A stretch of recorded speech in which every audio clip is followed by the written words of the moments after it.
How do you summarize a set of numbers? You might take the average or find the range from the highest to the lowest, but these can be misleading. Imagine the test scores for a class. If one student gets a perfect 100 and another gets a 0, the range is huge, but it doesn't tell us how the majority of students performed. There's a better way. It's a powerful visual tool called a box plot. A box plot boils down your entire dataset into just 5 key numbers: the minimum, the maximum, and 3 points that divide your data into 4 equal quarters. These are the lower quartile, the median, and the upper quartile. Now here's the magic.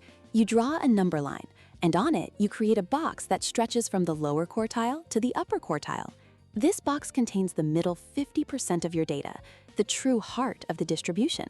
A line inside the box marks the median, the exact middle point. This box is called the Interquartile Range, or IQR. It's a robust measure of spread because it completely ignores those extreme high and low outliers. Finally, you draw whiskers, lines that extend from the box out to the minimum and maximum values. These show the full range. Instantly, you can see the story. Is the box small and tight? Your data is consistent. Is the median line pushed to one side? Your data is skewed. For example, in housing prices, a few mansions will pull the median to the left of the box and create a long right whisker, showing a positive skew.